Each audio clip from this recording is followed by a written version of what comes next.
नमस्कार, आप देख रहे हैं वीके न्यूज और मैं हूं आपके साथ शालिनी झा। लद्दाख में भारतीय सैनिकों ने चीन की दादागिरी खत्म कर दी है। यहां हर मोर्चे पर चीनी पीएलए को करारी शिकस्त मिली है। अब जैसे जैसे सर्दी बढ़ रही है वैसे वैसे यहां तापमान को लेकर खतरा भी बढ़ रहा है। कड़ाके की सर्दी में लद्दाख के कुछ इलाकों में तापमान -40 डिग्री सेल्सियस तक पहुंच गया है। ऐसे में दगाबाज चीनियों से अपनी सीमा की हिफाजत करना एक चुनौती है, लेकिन भारत को इसकी चिंता करने की जरूरत नहीं है।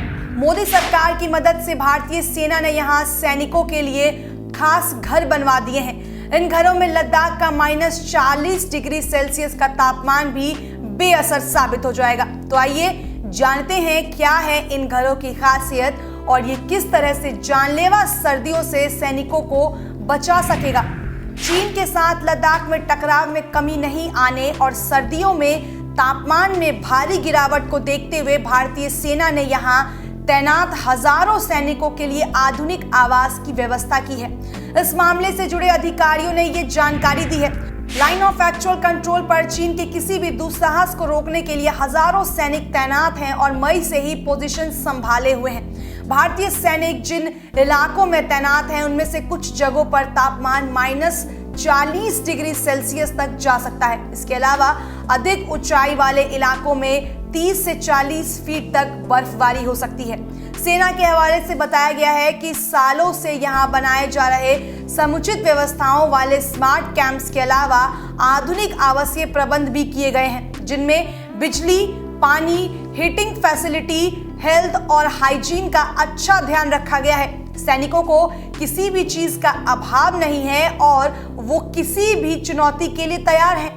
आपको बता दें कि एलएसी से कुछ ऐसी तस्वीरें मिली हैं जिनमें सेना की ओर से बनाए गए इंफ्रास्ट्रक्चर दिख रहे हैं। इन्हें अग्रिम पंक्ति में तैनात सैनिकों की मदद के लिए बनाए गए हैं। सीमा पर तनाव को कम करने के लिए भारत और चीन में सैन्य कमांडर स्तर की कई दौर की बातचीत भी हो चुकी है, लेकिन जमीन पर अभी कोई बदलाव नहीं आया है। सेना के अधिकारी ने बताया कि सामरिक तैनाती के मुताबिक अग्रिम पंक्ति के सैनिकों की व्यवस्था गर्म टेंट्स में भी की गई है। आपातकाल के लिए पर्याप्त नागरिक ढांचाओं को भी चिन्हित किया गया है। एलएसी पर तैनात सैनिकों को लॉजिस्टिक सपोर्ट उपलब्ध कराने के लिए भारत ने काफी प्रयास किए हैं। इनमें अमेरिका से गर्म कपड़े मंगाना भी शामिल है। भारत ने अमेरिका से 15,000 से अधिक एक्सीडेंट वेदर क्लोथिंग सिस्टम आयात किए हैं। आपको बता दें कि भारतीय सेना और पीएलए के बीच एलओसी पर टकराव वाले स्थानों से तनाव कम करने के लिए 8 दौर की बातचीत हो चुकी है। पिछली बार 6 नवंबर को हुई बातचीत में दोनों पक्षों ने कहा कि वे ये सुनिश्चित करेंगे कि अग्रिम पंक्ति के सैनिक संयम बनाए रखें और गलतफहमी और गलत आकलन से बचें। उन्होंने जल्द ही कॉर्प्स कमांडर स्तर पर 9वें दौरे की बातचीत पर भी सहमति जताई, लेकिन इसके लिए कोई तारीख नहीं निर्धारित की गई है।